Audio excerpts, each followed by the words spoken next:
শুকরিয়া আদায় করছি। রজবের প্রথম দিন থেকেই মুমিন মুসলমানরা আল্লাহর দরবারে আরজি পেশ করতে থাকেন, আল্লাহুম্মা বারিক লানা ফি রজব ওয়া শাবান ওয়া বাল্লিগনা রমাদান। আল্লাহু আকবার, আল্লাহু আকবার। আল্লাহ তাআলা তার মেহেরবানিতে আজকের এই দিনটা পর্যন্ত আমাদেরকে হায়াত দিয়েছে। আলহামদুলিল্লাহি রাব্বিল আলামিন। জানি না পুরো মাস পরে হায়াতটা পাবো কিনা। বড় বরকতপূর্ণ সুসংবাদে ভরা এই মাস। আউয়াল 10 দিনকে বলা হয়েছে অজরে আল্লাহ তাআলার পক্ষ থেকে তার গোলাম এবং বান্দীদের জন্য রহমত বর্ষণ হয়, যারা সাইম, যারা আল্লাহর জন্য রোজা থাকে। দ্বিতীয় 10টা দিন হচ্ছে ওরকম যারা ঈমান এবং ইহতিসাবের সাথে রোজা রাখে, আল্লাহ তাআলা তাদেরকে মাগফিরাতের ব্যবস্থা করে। আর তৃতীয় 10টা দিন পুরস্কার পাওয়ার দিন। আল্লাহ তাআলার পক্ষ থেকে সুসংবাদ জানানো হয়, তোমরা যারা শুধু আমাকে ভয় করে রোজা রেখেছো, আমি তোমাদেরকে আমার তৈরি জাহান্নাম থেকে মুক্ত করে দিলাম। আল্লাহ রাব্বুল আলামিন এবারকার এই রমাদান যেন আমাদের জন্য এইরকম কল্যাণকর করে। 7-8 দিন ধরে কিছুটা অসুস্থতা যাচ্ছিল, কিন্তু রমাদান আসার আগেই চিন্তা করেছিলাম যে আল্লাহ যদি তৌফিক দেন এই পর্যন্ত যদি বেঁচে থাকি, তাহলে এবারকার এই পবিত্র রমজান মুবারক আজকের এই পরিসরে যেন আদায় করতে পারি। আলহামদুলিল্লাহ, আল্লাহ সেই তৌফিক দান করছে। এখানে যারা আমাদের দাওয়াতে এসেছেন তারা বেশিরভাগই ইলমে দ্বীনের খেদমতে আছেন, কেউ উস্তাদ আর কেউ তালাবাত। এই দুই শ্রেণী আল্লাহর পক্ষ থেকে সুসংবাদ প্রাপ্ত। তাদেরকে শ্রেষ্ঠ বলা হয়েছে, যারা দিন শিক্ষা করে এবং শিক্ষা দেয়, নিজেরা শিখে অন্যকে শিখায়, নিজেরা শিখে আমাদের এই ছাত্র বন্ধুরা, আর শিখান আপনারা যারা উস্তাদ আছেন তারা। আপনাদের এই মর্যাদা আল্লাহ তাআলা দুনিয়া এবং আখিরাত দুই জায়গায় অনেক বাড়ায়। দিনের শিক্ষার যত প্রসার হবে, দুনিয়ার জমিন থেকে অন্ধকার তত বেশি দূর হবে, জুলমাত দূর হবে। দিনের শিক্ষা যখন সংকুচিত হয়ে আসবে, জুলমাত তখন বেড়ে যাবে। আমরা এমনই একটা জুলমাতের মধ্যে পড়ে গিয়েছিলাম গত 15.5 বছর। এদেশে আলিম উলামা ছিলেন সবচেয়ে বেশি অপদস্থ। দফায় দফায় আলিম উলামা দিয়ে বাংলাদেশের জেলকে পূর্ণ করা হয়েছে। দাগি, খুনি, রাহাজানির নায়ক, ধর্ষক, চোর, বাটপার, লুটেরা, তারা বুক ফুলে দাপিয়ে বেড়াতো বাংলাদেশের রাজপথে। আর আলিম উলামা যারা মানুষকে সংশোধন করবেন, সমাজের ইসলাহ করবেন, তাদেরকে রাখা হয়েছে জেলে। আমি সর্বশেষ গ্রেপ্তার হয়েছিলাম 2022 সালের 12 ডিসেম্বর রাত্রে 1:15টার সময়। সিপিটিসির মেহমান হিসেবে ছিলাম 13 দিন। সেখানে আয়নাগরে আমাকে রাখে নাই, কিন্তু আয়নাগর আমি দেখেছি। বহু আলিম উলামা, বহু দিনদার মুসলমান, কেউ 14 মাস, কেউ 10 মাস, কেউ 8 মাস, মিনিমাম পেয়েছিলাম 2.5 মাস, তাদেরকে এখানে রাখা হয়েছে। তারা জানে না তারা কোথায় আছে, তারা জানে না তাদের আপনজন বেঁচে আছে, আর তাদের আপনজন জানে না যে ইনারা বেঁচে আছে। মুখ ফুটে কথা বলার কোনো সুযোগ ছিল না, চোখের ইশারায় কথা বলতো, হাত তুলে এরকম একে অন্যের জন্য দোয়া ছিল। এরকম একটা শ্বাসরুদ্ধকর পরিবেশ ছিল, বিশেষ করে উলামায়ে কেরামের জন্য। এখানে আলিয়া আর কওমের কোনো বাস বিচার ছিল না। যিনি ইলমে দ্বীনের খেদমতে থাকবেন, যারই পছন্দ হয়নি তারই ঠিকানা এরকম হবে। 13 দিনের পরে কোর্টে আবার নেওয়া হলো, কিন্তু আদালতে তোলা হলো না। যে গাড়িতে আমাকে নেওয়া হয়েছিল, মনে হয়েছে দুর্দর্শ কোনো সন্ত্রাসীকে গ্রেফতার করা হয়েছে। সোয়াদ, র্যাব, এপিবিএন, পুলিশ, চারটা বাহিনীর শতাধিক ফোর্স দিয়ে আমাকে ঘেরাও করে আদালতে নেওয়া। কি মনে করে আর না তুলে আমাকে নিয়ে গেল কেরানীগঞ্জের কেন্দ্রীয় কারাগারে। 5 দিন সেখানে থাকার পরে আমাকে স্থানান্তর করা হলো কাশিমপুর হাই সিকিউরিটি নামে যে জেলটার কথা আপনারা শুনেন, বাংলাদেশের নিকৃষ্টতম দুনিয়ার ছোট্ট জাহান্নাম। এর চেয়ে খারাপ কোনো জেল বাংলাদেশে নেই। নেওয়ার সময় গাড়িতে আমরা 38 জন মানুষ ছিলাম। আমাকে পছন্দ হয় নাই কি কারণে আমি জানি না, আমি ছাড়া বাকি সকলের হাতে হ্যান্ডকাপ, পায়ে বেড়ি। এর মধ্যে কয়েকজন বিজ্ঞ বয়স্ক আলেমও ছিলেন। একজন আমাকে বললেন, আমি প্রথম দিন আপনার জন্য কিছু আজ্ঞা পাঠিয়েছিলাম, আপনি কি পেয়েছিলেন? আমি বললাম, আল্লাহু আকবার, আপনি তাহলে আল্লাহ সেই ফেরেশতা। সেই দিন আমি খালি হাতে কেরানীগঞ্জে ঢুকেছিলাম বৃষ্টি বজ্র দ্বারায়, আর দিনটা ছিল 25শে ডিসেম্বর, কনকনে শীত, শীতে জমে যাওয়ার উপক্রম। আমি সেলে ঢুকার 1 ঘন্টার ভিতরে একজন এসে বলল, একজন বড় উস্তাদের নাম, যে উনি এটা আজ্ঞা পাঠিয়েছেন আপনার জন্য, আমি পরে এসে বলবো, বলে সে চলে গেল। আমি আলহামদুলিল্লাহ খুললাম, খুলে দেখলাম আমার জন্য ওই সময় যা প্রয়োজন সব এখানে পাঠানো হচ্ছে। আল্লাহু আকবার। আমি মনে মনে আল্লাহর এই বান্দার শুকরিয়া আদায়ের অপেক্ষা করছি। গাড়িতে উঠে হাতে হ্যান্ডকাপ আর পায়ে বেড়ি পরা, মাথায় পাগড়ি, উস্তাদ যখন আমাকে বললেন যে আপনি কি আমার হাতে এটা প্রথম দিন পেয়েছি, আপনি আল্লাহ সেই ফেরেশতা কিনা, বলে আমি কাঁদতে শুরু করলাম।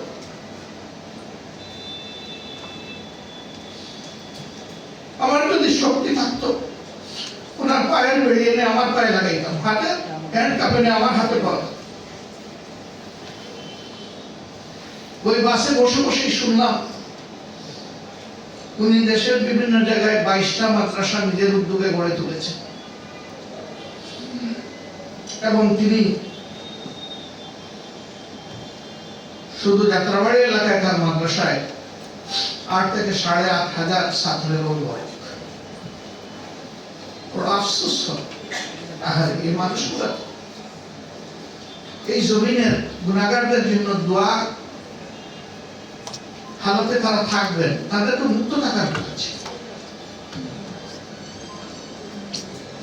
ভাবলাম যে এই যে তিনি আমাকে ঋণী করলেন, এই ঋণ আমি পরিশোধ করবো। আমি তাকে চিন্তা করি, তার নামটাও শুনে নাই, জীবনে কোনোদিন দেখি নাই, মোলাকাত করি নাই, সালাম বিনিময় হয় নাই। তিনি কেমনে বুঝলেন যে আমার এইগুলা প্রয়োজন? আমি তাকে জিজ্ঞেস করলাম, ভাই আপনি কেমনে বুঝলেন যে আমার এগুলা লাগবে? বলে যে আপনাকে যখন নিয়ে যাচ্ছিল তখন আমি তীর্যক দৃষ্টি দিয়ে আপনার দিকে তাকাচ্ছিলাম, আমার মনে হয়েছে যে আপনি এইভাবেই ঢুকছেন, আপনার আর কোনো সাপোর্ট নেই। পরের দিন আমার জন্য জেল কর্তৃপক্ষের কিছু জিনিস এবং বাইরে থেকে কিছু জিনিস, ওই রাত্রেই আমি বরফ হয়ে যায়। বিশ্বাস করি এটা আমার জন্য নয়, আল্লাহর এই বান্দা এই কাজটা করেছেন মহান আল্লাহর জন্য। এরকম যদি মানুষের মধ্যে ভালোবাসার একটা পরিবেশ আমরা তৈরি করতে পারি, আল্লাহর এই জমিন আল্লাহর রহমতে ভরে যাবে ইনশাআল্লাহ। যেখানে মানুষ মানুষকে ভালোবাসবে এবং সম্মান করবে। আল্লাহর কোরআন, পবিত্র কোরআন কালামুল্লাহ, সেই শিক্ষাটাই পরতে পরতে মানব জাতিকে দিয়েছে।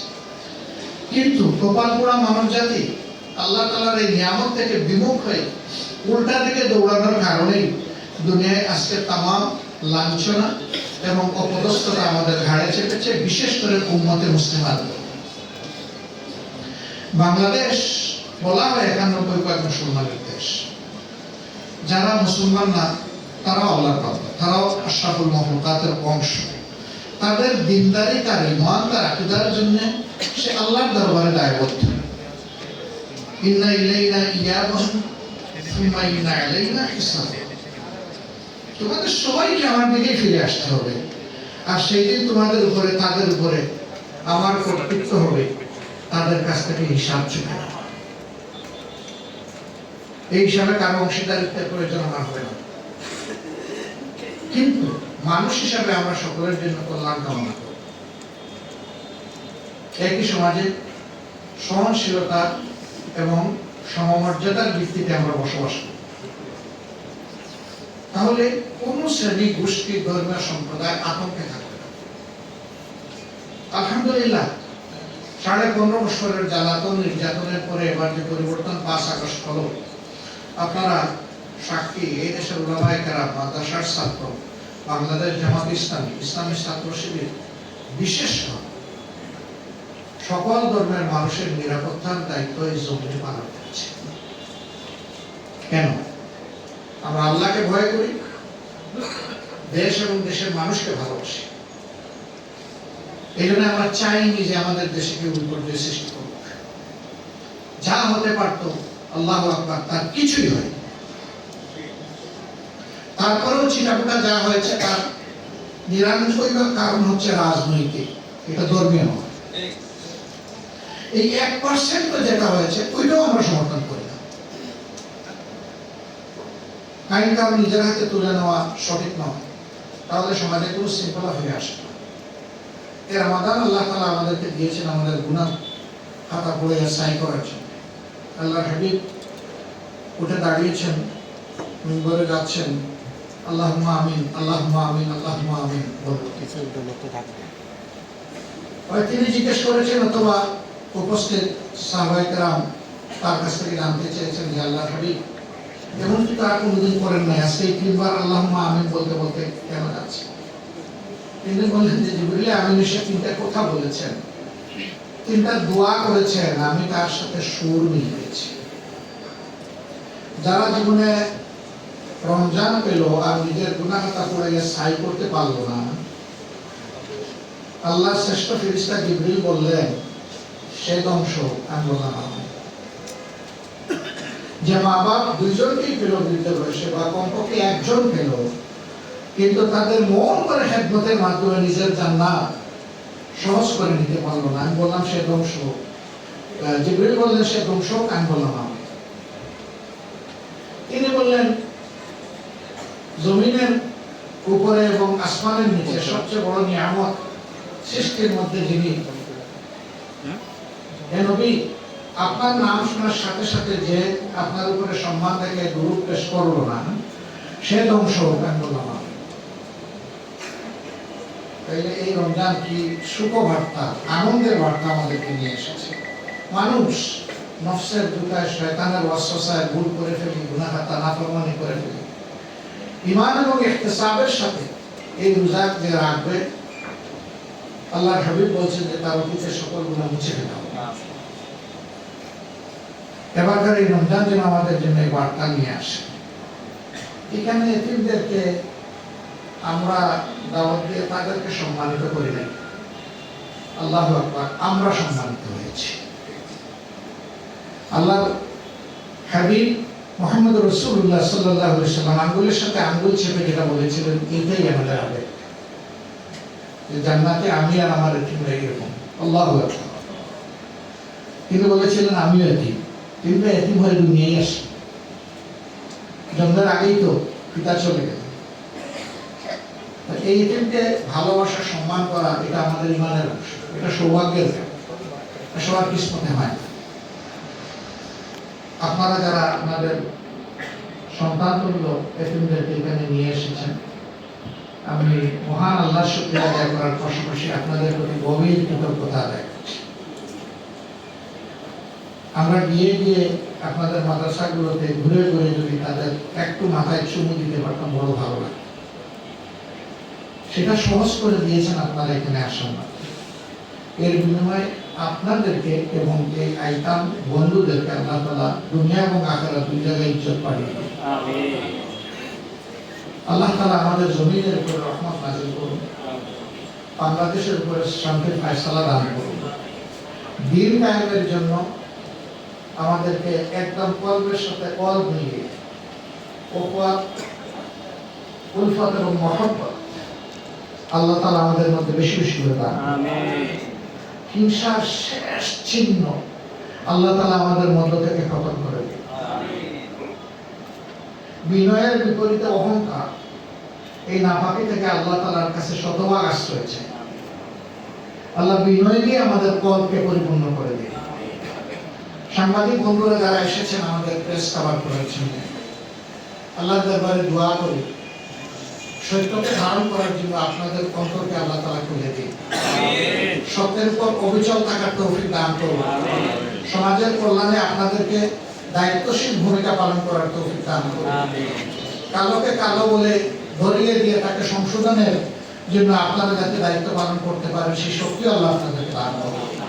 আবার কারো ভালো দিক থাকলে সেই ভালো দিকটা সমাজে তুলে ধরে যাতে জনগণ ভালো কাজে উৎসাহিত হয়, সেই জন্য আল্লাহ তাআলা আপনাদের জবান, আপনাদের তাল এবং আপনাদের হাতকে আল্লাহ তাআলা আরো মজবুত করে দেন। আবার সবার প্রতি শুকরিয়া আদায় করে সর্বোপরি মহান আল্লাহ তাআলার দরবারে শুকরিয়া আদায় করে আমার কথা এখানেই শেষ করছি।